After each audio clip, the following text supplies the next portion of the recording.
कुछ दूर जाकर आरव ने गाड़ी रोक दी। सड़क किनारे एक मिडिल एज्ड आदमी को देखकर आरव ने कार की विंडो नीचे की और उसे हाथ से इशारा किया। एक्सक्यूज मी अंकल, आपका फोन मिल सकता है क्या? एक अर्जेंट कॉल करनी है। आरव ने बेझिझक उसका फोन लिया और रीना का नंबर डायल कर उसे कॉल किया। 2 जोड़ी कपड़े, एक मेल और दूसरा फीमेल का लेकर हाईवे के सामने रोड पर आ जाओ। इस समय रीना सोकर उठी थी और फ्रेश हो रही थी। कुछ देर बाद रीना पास के ही एक स्टोर में गई और वहां से कपड़े लेकर आरव के बताए जगह पर आ गई। उसने जैसे ही आरव को शर्टलेस कार में बैठे हुए देखा, वो मुस्कुराने लगी। आरव फौरन बाहर निकल आया। उसने एक टॉल पहन रखी थी। सर, ये रहे आपके कपड़े। आरव ने रीना से कपड़े लेकर विंडो नीचे कर वो कपड़े क्यारा की तरफ फेंक दिए, जो पिछली सीट पर बैठी थी। रीना क्यूरियसली आरव को देख रही थी। सर, सब ठीक है? मुझे भी नहीं पता कि क्या हुआ है। आरव के चेहरे पर कोई भाव नहीं थी, लेकिन उसकी आंखों में गुस्सा साफ दिखाई दे रहा था। उसे समझ आ रहा था कि लास्ट नाइट जरूर उसे किसी ने एक जाल में फंसाया है। सर, आप ऐसा कैसे कह सकते हैं कि आपको कुछ नहीं पता? आप इतनी सुबह शर्टलेस होकर रोड पर खड़े हैं। आरव अभी कल रात के बारे में सोच रहा था। वो गेस नहीं कर पा रहा था कि वो आदमी कौन था जिसने पीछे से उसके सिर पर वार किया था। आज नहीं तो कल मैं तुम्हें जरूर ढूंढ लूंगा। रीना, तुम जा सकती हो। आरव की बात सुनकर रीना हैरान रह गई। ठीक है सर, आप अपना ध्यान रखिए। रीना के जाने के बाद आरव कार के पास आ गया और डोर पर नॉक किया। तुमने चेंज कर लिए? क्यारा एम्बैरेस फील ना करे, इसलिए आरव ने रीना को वहाँ से जाने के लिए कहा था। हाँ। क्यारा के जवाब को सुनने के बाद आरव ने कार की डोर ओपन की और अंदर आकर बैठ गया। उसने अपने कपड़े बदले और कार स्टार्ट करते हुए बोला, मैं तुम्हें वापस होटल लेकर चलता हूँ। आरव ने कार होटल सिम्बा की तरफ बढ़ा दिया। तुम्हें उन लोगों ने किडनैप कैसे किया? अब जाकर क्यारा ने अपना सिर उठाया और आरव की तरफ देखने लगी। उसे रियलाइज हुआ कि ये सब जितना सिंपल दिख रहा था उतना था नहीं। लास्ट नाइट एक क्लीनर मेरे रूम में आई थी। उसने मुझसे कहा कि आप नीचे गैरेज में मेरा वेट कर रहे हैं और कुछ बहुत इम्पोर्टेंट बात करनी है जो अर्जेंटली करना जरूरी है।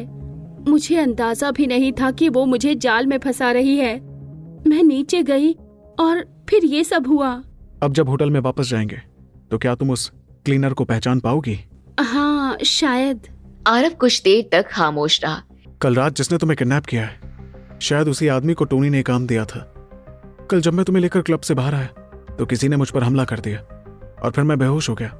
जो आदमी मेरे इतने पास था और मुझे उसके बारे में पता ही नहीं चला, तो कोई आम इंसान नहीं है, बहुत बड़ा खिलाड़ी है वो। पर ऐसे इंसान मनाली में मिलना इम्पॉसिबल है। हम कोई बहुत बड़े ट्रैप में फंस चुके हैं। कार में आने के बाद क्या हुआ, तुम्हें कुछ भी याद है या तुमने किसी को भी देखा था? क्यारा ने धीरे से ना में सिर हिला दिया। कल रात मुझे कुछ भी समझ में नहीं आ रहा था और ना ही मुझे कल की कोई भी चीज याद है। आप कह रहे हैं कि किसी ने हमें ट्रैप में फंसाया है। कौन लोग हो सकते हैं वो, और कोई ऐसा क्यों करेगा? और आपके ऊपर टारगेट कर किसी को क्या हासिल हो सकता है? शायद एंटरटेनमेंट इंडस्ट्री में मेरी जर्नी यही खत्म हो जाएगी। क्यारा ने बेबस होकर अपने माथे पर हाथ रख लिया। वो आरव पर गुस्सा करने की हिम्मत नहीं कर सकती थी, इसलिए उसे खुद पर बहुत ज्यादा गुस्सा आ रहा था। आरव ने रियर व्यू मिरर में क्यारा को देखा तो ना चाहते हुए भी उसके लिए सॉरी फील होने लगा। लेकिन इस वक्त आरव के मन में सिर्फ अदिति घूम रही थी। कुछ देर में मेरी और क्यारा की फोटोज इंटरनेट पर वायरल होने लगेंगी। नो, अदिति ये सब कभी एक्सेप्ट नहीं कर पाएगी। हे भगवान, क्या करूं मैं? आरव के मन में तूफान चल रहा था, लेकिन वो अपने चेहरे पर कठोर एक्सप्रेशन रखे हुए था। होटल सिम्बा आकर दोनों ने अंडरग्राउंड गैराज के अंदर का एलिवेटर स्टार्ट किया और ऊपर पहुंच गए। हेड शेफ को कहो कि वो इसी वक्त यहाँ पर आए। कुछ देर में ही मुस्कुराते हुए हेड शेफ उसके सामने आ गया। Good morning mister Ambani. Miss Kiara ने अपने रूम का कार्ड खो दिया है। अभी इनके लिए नया कार्ड बनवाइए और सारे क्लीनर्स से 5 मिनट के अंदर मिस क्यारा के रूम में आने को कहिए। सर। हेड शेफ बिल्कुल हैरान हो गया। उसने कंफ्यूजन से सवाल किया। और हाँ, एक भी क्लीनर गायब नहीं रहना चाहिए। ठीक है मिस्टर अंबानी, मैं अभी ये करता हूँ। हेड शेफ तेजी से नीचे गया। कुछ देर बाद ही अपने हाथ में रूम का नया कार्ड लेकर वापस आ गया। क्यारा अपने रूम में आ गई और कुछ देर बाद ही एक एक कर सारे स्टाफ क्यारा के रूम के बाहर आ गए थे। ये हलचल देखकर निहारिका भी धीरे से क्यारा के रूम में आई। क्यारा को वहाँ बैठे हुए देखकर उसकी आंखें चमक उठी। क्यारा मैम, आप आ गई? निहारिका ने एक्साइटेड होकर क्यारा को हक कर लिया। कल रात निहारिका उस जगह से क्यारा और आरव से पहले आ गई थी। उसे इस इंसिडेंट की उम्मीद भी नहीं थी। लेकिन कल रात आप थी कहाँ? आपका फोन भी नहीं लग रहा था। ये लंबी कहानी है, मैं तुम्हें बाद में बताऊंगी। ये कहते हुए क्यारा ने अपनी नजरें दूसरी तरफ फेर ली। क्या एक्सप्लेन करूंगी मैं, जब मुझे खुद नहीं पता कि कल रात मेरे और मिस्टर अंबानी के साथ क्या हुआ है। मिस्टर अंबानी, सारे क्लीनर आ गए हैं। क्या यहाँ सफाई करवानी है? नहीं, इन्हें यहीं खड़े रहने दीजिए। मिस क्यारा, आप प्लीज कंफर्म कीजिए। क्यारा अपनी जगह से उठकर खड़ी हो गई और वो अपने कदम बढ़ाती हुई एक के बाद एक सारे क्लीनर के सामने से गुजरने लगी। फिर उसने धीरे से ना में सिर हिला दिया। नहीं मिस्टर अंबानी, इनमें से कोई भी नहीं है। आरव नाखुश होकर हेड शेफ की तरफ मुड़ गया। क्या सच में होटल के सारे क्लीनर यहीं पर खड़े हैं? इनमें से कोई भी गायब नहीं है? आरव को इस लहजे में बात करते हुए देखकर हेड शेफ के माथे पर पसीना आने लगा। वो फौरन वहाँ खड़ी एक लेडी के पास गया। माया, तुम्हारे क्लीनिंग डिपार्टमेंट में कितने लोग हैं? सर, टोटल 13 लोग हैं और उनमें से आज 11 लोग ही काम पर आए हैं। बाकी के 2 लोगों ने लीव लिया है। क्या तुम्हारे पास उन दोनों की कोई पिक्चर है? माया इमीडिएटली अपना फोन निकालने लगी। हाँ सर, मैं अभी दिखाती हूँ। ये कहते हुए माया ने अपना फोन ऑन किया और स्क्रीन आरव की तरफ घुमा दिया। आरव ने फोन क्यारा की तरफ बढ़ा दिया। फोटोज देखकर क्यारा के चेहरे पर नफरत साफ दिखाई देने लगी। यही है वो लेडी। कौन है ये? ये टीना घड़ियाल है। पिछले कुछ टाइम से इसके बेटे की तबीयत बहुत खराब थी। आज उसके बेटे का किडनी ट्रांसप्लांट होना है और इसलिए वो छुट्टी पर है। कुछ दिनों पहले तक तो वो कह रही थी कि उसके पास अपने बेटे के इलाज के लिए पैसे नहीं है और आज अचानक ऑपरेशन हो रहा है। जरूर इसने पैसे खाए हैं। हेड शेफ, आप किसी को भेजकर टीना का पता लगवाइए और उसे फौरन यहाँ लेकर आइए और ध्यान रहे वो भागने ना पाए। हेड शेफ बिल्कुल कंफ्यूज हो गया था। मिस्टर अंबानी, क्या हुआ है? क्या उसने क्यारा मैम का कुछ चीज चुरा लिया है? आरव के चेहरे के एक्सप्रेशंस डार्क हो गए। कोई सवाल नहीं, बस जैसा कहा है वैसा कीजिए। हाँ मिस्टर अंबानी, मैं किसी को हॉस्पिटल भिजवाता हूँ। माया, तुम मेरे साथ आओ।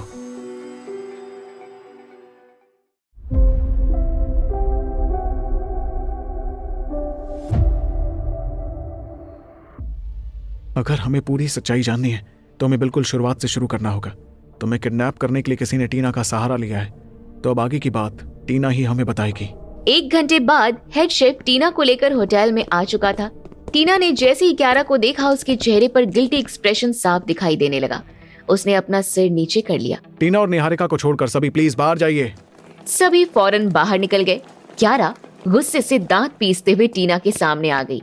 तुमने कल रात मुझसे झूठ क्यों कहा? मैं मुझे माफ कर दीजिए मैडम। आपको धोखा देने का मेरा कोई इरादा नहीं था, लेकिन किसी ने मुझे ये काम करने के लिए कहा था, इसीलिए मैंने किया। किसने कहा था? टीना के चेहरे पर हिचकिचाहट साफ दिखाई देने लगी, क्योंकि अद्वैत ने उसे 10 लाख रुपए दिए थे और उसके बेटे की जान बचाई थी। उसे लग रहा था कि अद्वैत ने उस पर एक एहसान किया है और वो उसे धोखा नहीं देना चाहती थी। उसे इस तरह सोचते हुए देखकर निहारिका गुस्से से आगे आ गई। तुम्हें अंदाजा भी है कि तुम्हारे इस धोखे की वजह से कियारा मैम कल रात किडनैप हो गई थी क्या? किडनैप सुनते ही टीना के चेहरे का रंग उड़ गया। वो पैनिक करने लगी। मैंने कुछ नहीं किया है, मुझे कुछ भी नहीं पता। उसने बस मुझसे कहा था कि मैं मैडम तक एक मैसेज पहुंचा दूं। मुझे तो किडनैपिंग के बारे में आइडिया भी नहीं था। टीना को इस तरह बेचैन देखने के बाद आरव समझ गया कि वो सच बोल रही थी। अब इस किडनैपिंग के मास्टरमाइंड का पता लगाने के लिए आरव उस पर और थोड़ा प्रेशर डालने वाला था। तुम्हें भले ही कुछ ना पता हो, लेकिन थोड़े से पैसों के लिए आपने इतना घिनौना काम किया है। अगर अभी हम पुलिस को कॉल करेंगे तो वो इमीडिएटली आपको अरेस्ट कर जेल में डाल देगी। टीना का डर से बुरा हाल हो गया। वो जल्दी से घुटनों के बल बैठ गई और क्यारा के सामने अपने हाथ जोड़ लिए। मैडम प्लीज पुलिस को कॉल मत कीजिएगा। मैं सच में नहीं जानती कि ये सब क्या हुआ है। बस मेरे बेटे के इलाज के लिए मैंने बिना कुछ समझे कि मुझे पैसे क्यों दिए जा रहे हैं, ये काम करने को तैयार हो गई। क्यारा को उस पर दया आ रही थी, लेकिन फिर उसे याद आया कि पिछली रात उसके साथ क्या क्या हुआ था। उसे टीना से नफरत होने लगी। उसने गुस्से से अपना मुंह दूसरी तरफ फेर लिया। अगर तुम जेल नहीं जाना चाहती हो तो हमें सच सच बताओ कि तुम्हें ये सब करने के लिए किसने कहा है। अगर तुमने नहीं बताया तो आगे तुम्हारे साथ जो कुछ भी होगा उसकी जिम्मेदार तुम खुद होंगी। अद्वैत सर ने कहा था, वही जो इस होटल के मालिक का बेटा है। उन्होंने मुझे 10 लाख रुपए दिए थे। बदले में मुझे बस 10 बजे रात को कियारा मैडम तक एक मैसेज पहुंचाना था। इसके अलावा मुझे सच में कुछ नहीं पता। मैं आपसे हाथ जोड़कर माफी मांगती हूँ। मुझे जेल नहीं जाना। मुझे तो अंदाजा भी नहीं था कि ये सब कुछ हो जाएगा। मुझे छोड़ दीजिए। अद्वैत। आरव शॉक्ड होकर टीना को देखने लगा। उसने कभी इमेजिन नहीं किया था कि इस मैटर में अद्वैत का हाथ हो सकता है। तुम यहाँ से जाओ और इस बारे में किसी को भी कुछ मत कहना। क्या आप अभी भी पुलिस को कॉल कर मुझे अरेस्ट करवाएंगे? आरव ने अपना हाथ हवा में हिलाया। तुमने सच बता दिया है तो इस बार हम ऐसा कुछ नहीं करेंगे, लेकिन आज से तुम्हें होटल सिम्बा में काम करने की कोई जरूरत नहीं है। तुम जा सकती हो। टीना की जॉब जा चुकी थी, लेकिन वो जेल नहीं जा रही थी। ये सोचकर उसके चेहरे पर रिलीफ के एक्सप्रेशंस आ गए। धन्यवाद सर, धन्यवाद मैम। टीना के वहाँ से जाते ही क्यारा गुस्से से आरव की तरफ मुड़ गई। इसने थोड़े से पैसों के लिए कितना गलत काम किया और आप इसे जाने दे रहे हैं। क्यारा के मन में अभी सिर्फ नफरत भरा हुआ था। वो चाहती थी कि उसके साथ जो भी गलत हुआ है उस सब की भरपाई हो, सबको इसकी सजा मिले। इसका तो बस फायदा उठाया गया है, लेकिन हाँ, इसने काम तो गलत किया है। अगर तुम चाहो तो पुलिस को कॉल कर सकती हो। पुलिस?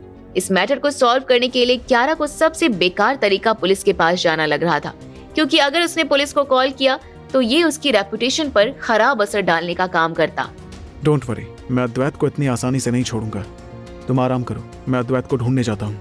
आरव मुड़कर दरवाजे की तरफ बढ़ गया। वो बाहर निकलता, लेकिन अचानक से वो रुका और फिर क्यारा की तरफ मुड़ा। मैंने तुम्हें पहले भी कहा है, आज जो कुछ भी हुआ मैं उसकी जिम्मेदारी जरूर लूंगा। तुम बेफिक्र रहो। ये कहकर आरव वहाँ से बाहर निकल गया। सुबह के 10 बज गए थे। अब तक आरव वापस नहीं आया था। इधर अदिति की बेचैनी बढ़ती जा रही थी। कहाँ हो आरव? तुम्हारा फोन क्यों नहीं लग रहा? अदिति लगातार हॉल में इधर से उधर टहल रही थी। रात को आरव के जाने के बाद वो ठीक से सोई नहीं थी, जिस वजह से उसे वीकनेस होने लगी और अब आरव का दूर दूर तक कोई पता नहीं था। फाइनली लगता है आरव अब आ गया। तभी डोरबेल बजी। ये कहकर अदिति भागती हुई डोर के पास गई और उसने दरवाजा खोल लिया। आरव तुम? वो आगे कुछ बोलती, इसके पहले ही सामने खड़े इंसान को देखकर उसके चेहरे की स्माइल गायब हो गई।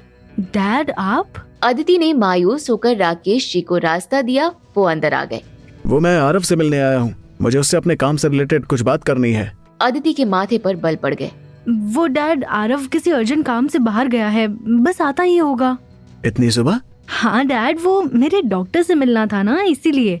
चलिए, अब जब आप आ गए हैं तो मुझे ऑफिस भी छोड़ दीजिए। चलिए चलिए। अदिति ने अपना बैग उठाया और राकेश जी के साथ मुस्कुराते हुए बाहर आ गई। वो आरव के रात से गायब होने की खबर किसी को बताना नहीं चाहती थी, वरना सब एक बार फिर आरव को बुरा भला बोलना शुरू कर देते। बस अब बहुत हुआ आरव, प्लीज जल्दी आ जाओ। तुम्हारी अदिति और तुम्हारा बेबी तुम्हारा इंतजार कर रहे हैं।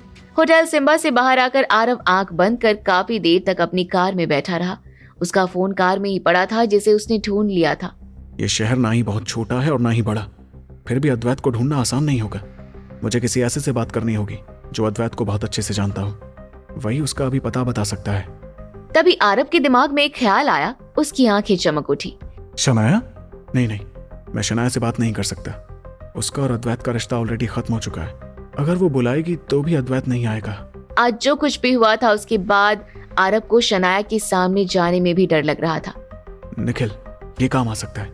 नहीं, वो ट्रस्टवर्दी नहीं है। काफी देर तक सोचने के बाद आरव ने कबीर को कॉल किया। कबीर, मैं तुम्हें अद्वैत की फोटो भेज रहा हूँ, जो होटल सिम्बा के प्रीवियस ओनर का बेटा है। तुम्हारे पास 1 घंटे का टाइम है। तुम उसे ढूंढकर मेरे सामने लाओ। मैं तुम्हें 5 करोड़ रुपए दूंगा। अगर तुमने उसे ढूंढने में 2 घंटे लगाए तो मैं तुम्हें 3 करोड़ दूंगा, और अगर तुमने उसे ढूंढने में 3 घंटे लगाए तो तुम्हें सिर्फ 1 करोड़ रुपए मिलेंगे। आरव के ऑफर को सुनने के बाद कबीर फौरन मान गया। मिस्टर अंबानी, आप फिक्र मत कीजिए, 1 घंटे के अंदर वो आपके सामने होगा। कॉल कट करने के बाद कबीर अपने सामने बैठे अमित खन्ना की तरफ मुड़ा। अपने सारे आदमियों को लगा दो, कोई कनेक्शन यूज करना है तो वो भी कर लो, लेकिन 1 घंटे के अंदर मुझे ये लड़का अपने सामने चाहिए। 5 करोड़ का सवाल है, कोई गलती नहीं होनी चाहिए। आरव कबीर के नाइट क्लब की तरफ बढ़ रहा था, तभी उसके पास कबीर का कॉल आया। मिस्टर अंबानी, हमने उसे ढूंढ लिया है।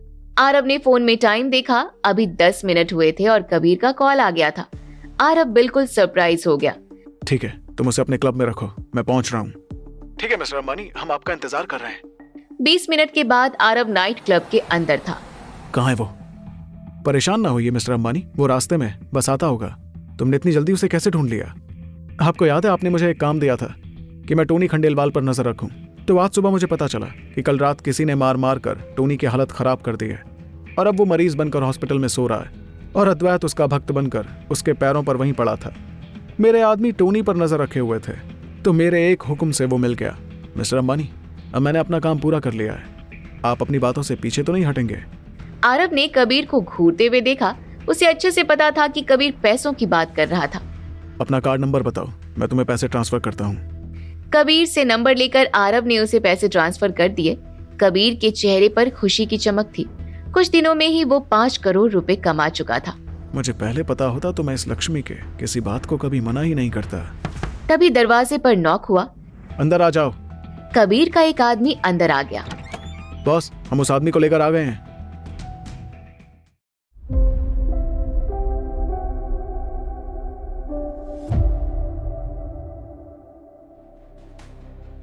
अद्वैत का नाम आते ही आरव के फेस के एक्सप्रेशन थोड़े बदल गए और वो काफी कुछ सोचने लग गया। तभी बाहर कबीर ने अपने लोगों को इशारा किया कि वो लोग अद्वैत को उसके पीछे लेकर आए। ये सब देखकर अद्वैत डर गया और बोला, कहाँ ले जा रहे हो मुझे? क्या चाहिए तुम्हें? पैसे? मेरे फादर बहुत पैसे वाले हैं, तुम बस बोलो कि कितना अमाउंट चाहिए तुम्हें। तब तक वो लोग उसे अंदर आरव के पास ले आए। अद्वैत ने जैसे ही वहाँ आरव को बैठा हुआ देखा, उसका डर गुस्से में बदल गया और वो चिल्लाते हुए बोला, आरव कमीने, तुम मुझे पकड़ने के लिए तुमने इन लोगों को पैसे दिए। तुम्हें पता है ना कि अगर मैं अभी पुलिस को कॉल कर दूं तो तुम्हारा क्या हाल होगा। जब कबीर सेहरावत ने देखा कि अद्वैत इनअप्रोप्रिएट मैनर में आरव से बात कर रहा था तो उसने अमित खन्ना को इशारा किया। अमित खन्ना ने 3 स्टेप अद्वैत की तरफ बढ़ाए और उसके पेट में एक जोरदार घूंसा मारा, जिससे अद्वैत के मुंह से बहुत तेज चीख निकली और उसने दोनों हाथों से अपने पेट को पकड़ लिया। तेरी हिम्मत कैसे हुई मिस्टर अंबानी से इस तरह बात करने की? उसके बाद अमित ने एक हाथ से अद्वैत के बाल पकड़े और दूसरे हाथ से कई चांटे रसीद किए। उसकी थोड़ी देर बाद आरव ने उसे रोका और बोला, ठीक है, अब रुक जाओ, और जरूरत नहीं अब उसे मारने की। उसके बाद उसने अपनी उंगली से अद्वैत को उसके करीब लाने का इशारा किया। अमित उसे बालों से पकड़कर आरव के पास लेकर गया और उसके पैरों में एक जोर की लात मारी, जिससे वो घुटनों के बल बैठ गया। अब आरव उसे घूरते हुए बोला, अद्वैत, मैं बस एक ही बार पूछूंगा और मुझे सीधा सीधा जवाब चाहिए। तुम्हें टीना को पैसे खिलाने और कियारा को धोखा देने के लिए किसने कहा था? अद्वैत ने बिना एक भी सेकंड लगाए जवाब दिया, जोसेफ ने मुझे ऐसा करने के लिए कहा था। जोसेफ का नाम सुनकर आरव थोड़ा सरप्राइज हुआ, क्योंकि उसे लग रहा था कि इस सब के पीछे जो असली मास्टरमाइंड होगा वो टोनी होगा। तभी अद्वैत आगे बोला, जोसेफ ने मुझे किसी को ढूंढने के लिए कहा था जो कियारा को धोखा दे सके। इसके बदले में उसने मुझे बहुत सारे पैसे देने का वादा किया था।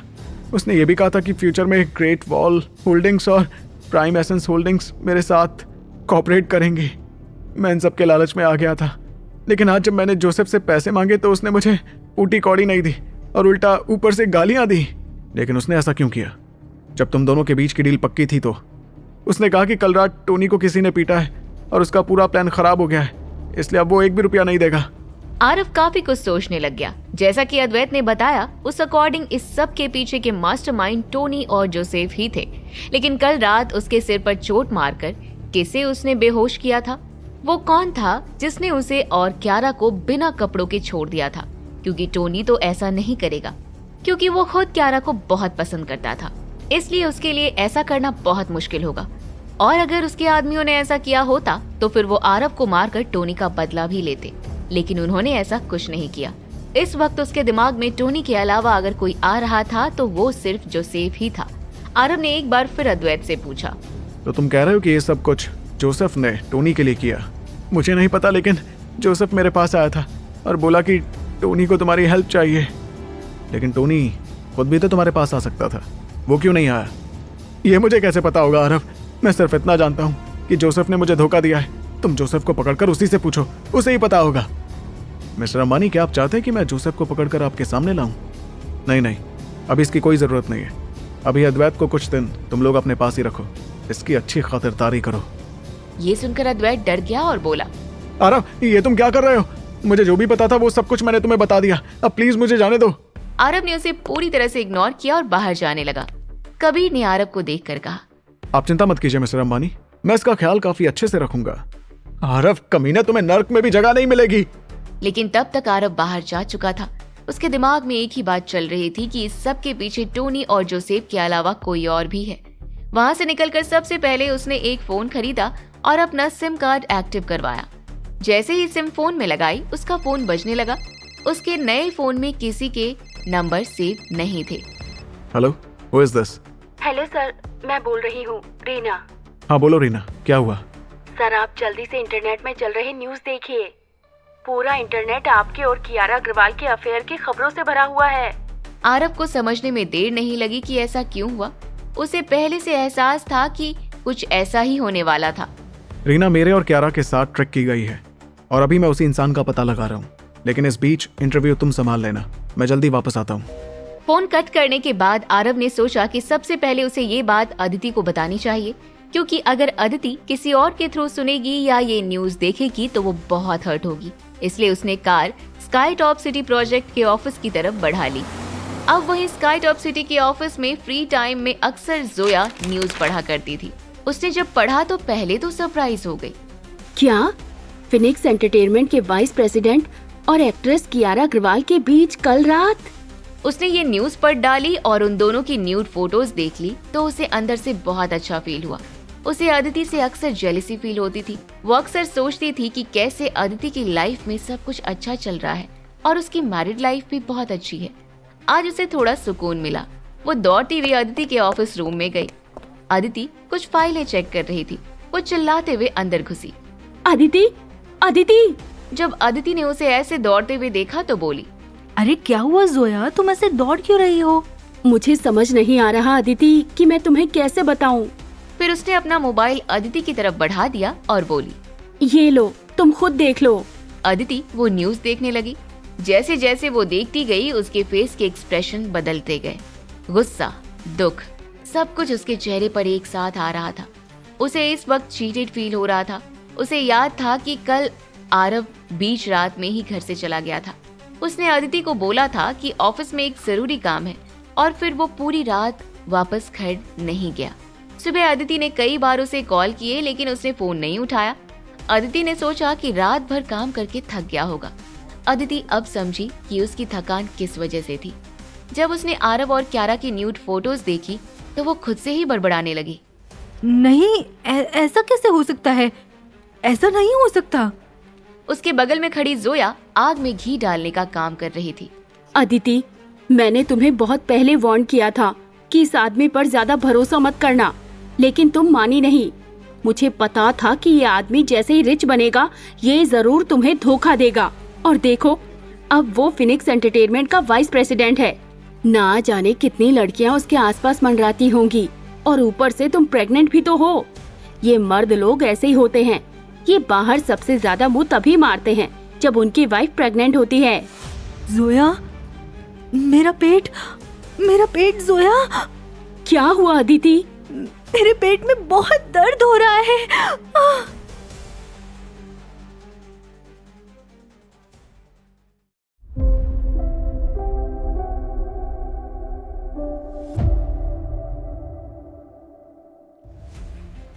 जब जोया ने सुना कि अदिति के पेट में दर्द हो रहा है तो वो काफी घबरा गई, क्योंकि अदिति प्रेग्नेंट थी तो पहले उसे खुद कुछ समझ नहीं आया कि क्या करे।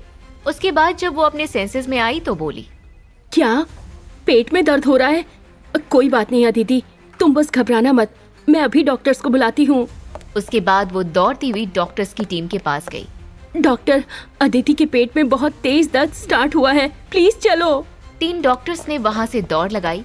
इन डॉक्टर्स को आरव ने खूब सारे पैसे देकर वहाँ अपॉइंट किया हुआ था। उनका काम यही था कि अदिति को कुछ नहीं होना चाहिए। वो लोग जब अदिति के पास पहुँचे तो अदिति अपनी चेयर पर गर्दन पीछे लटका कर बैठी हुई थी और अपने दोनों हाथों से पेट को पकड़ी हुई थी। तभी एक डॉक्टर ने उसे संभालते हुए कहा, मिसेस अंबानी, आराम से, आप पैनिक मत करिए। और वो लोग अदिति से बेसिक चेकअप्स करने लग गए। उन्होंने जोया को देखकर पूछा, ये सब कैसे हुआ इन्हें? अदिति ने एक न्यूज देखी जिसमें उसके हस्बैंड ने किसी दूसरी लड़की के साथ उसे चीट किया। उसके बाद ही उसे ये दर्द स्टार्ट हुआ। जोया अभी भी उस बात को रिपीट कर रही थी, जिससे अदिति को और बुरा लग रहा था। वो रोना चाहती थी लेकिन तभी वो अपने सेंसेस में आई और उसे याद आया कि वो प्रेग्नेंट है। मिसेस अंबानी, चाहे जो भी सिचुएशन हो लेकिन आपको स्ट्रांग रहना होगा।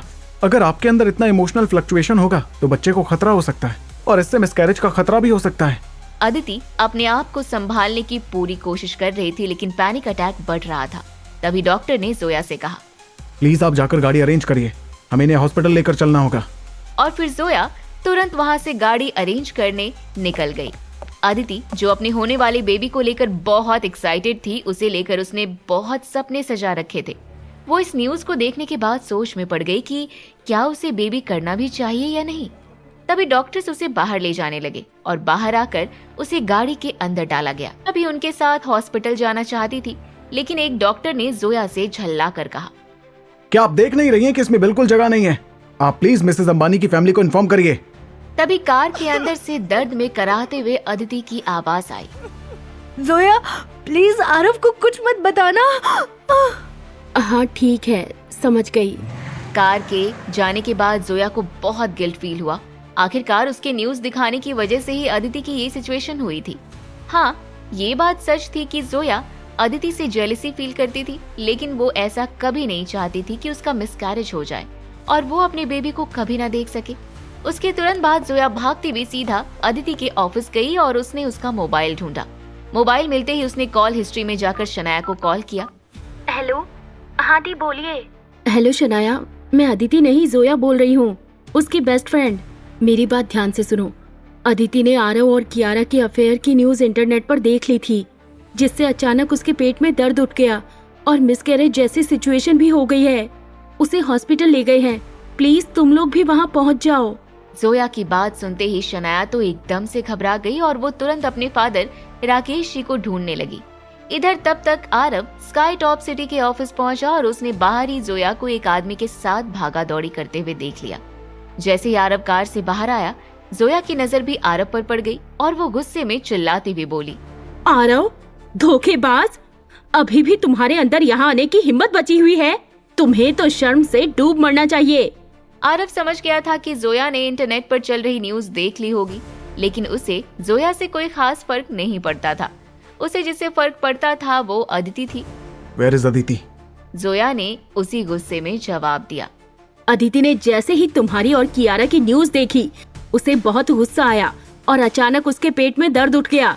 डॉक्टर्स उसे हॉस्पिटल लेकर गए हैं और उन्होंने कहा है कि मिसकैरेज भी हो सकता है। ये सुनकर तो आरव की हालत खराब हो गई। उसके चेहरे का रंग उड़ गया और उसे अचानक महसूस हुआ कि जैसे उसे चक्कर आने वाला हो। अंबानी फैमिली में रहते हुए उसे हर सिचुएशन में स्ट्रांग रहने की ट्रेनिंग मिली थी, लेकिन जब एक फादर को ये न्यूज मिली कि उसका होने वाला बच्चा इस दुनिया में आने से पहले ही मर जाएगा, तो इस सिचुएशन में वो भी स्ट्रांग नहीं रह सका। लेकिन फिर अगले ही पल उसने खुद को संभाला और जोया का हाथ पकड़कर बोला, जोया मुझे बताओ कौन से हॉस्पिटल लेकर गए हैं? क्योंकि अदिति ने मना किया था, इसलिए पहले तो जोया नहीं बताना चाहती थी, लेकिन फिर आरव ने तेज आवाज में पूछा, जोया चुपचाप बताओ कौन सा हॉस्पिटल? इस वक्त आरव का फेस देखकर जोया खुद भी डर गई। आरव मेरा हाथ छोड़ो, यू आर हर्टिंग मी। और फिर उसने आरव को उस हॉस्पिटल का एड्रेस बताया। आरव ने उसका हाथ छोड़ा और कार में बैठकर तुरंत हॉस्पिटल के लिए निकल गया। उसके ठीक 20 मिनट बाद वो हॉस्पिटल पहुंचा। वो तुरंत कार से उतरकर हॉस्पिटल के रिसेप्शन की तरफ भागा। वो इतना परेशान था कि वो कार को बंद करना भी भूल गया। रिसेप्शन में जाते ही वहाँ बैठी लड़की से हांफते हुए पूछा, मिस, क्या आप बता सकती हैं कि अभी जो प्रेग्नेंट लड़की आई है वो कहाँ है? रिसेप्शनिस्ट थोड़ी देर तक सोचती रही और फिर बोली, आप कौन हैं और किसके बारे में पूछ रहे हैं? मैं उस लड़की का हस्बैंड हूँ। क्या 20 मिनट पहले कोई लड़की यहाँ अबॉर्शन के लिए आई है? आप एक काम करिए, ऑपरेशन रूम में चले जाइए, 5th फ्लोर, कॉरिडोर के एंड में लेफ्ट में है।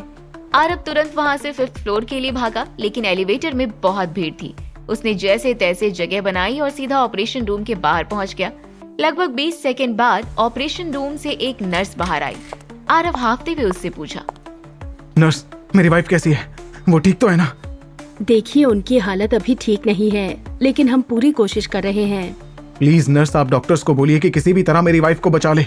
हाँ बिल्कुल, बेस्ट डॉक्टर्स की टीम लगी हुई है।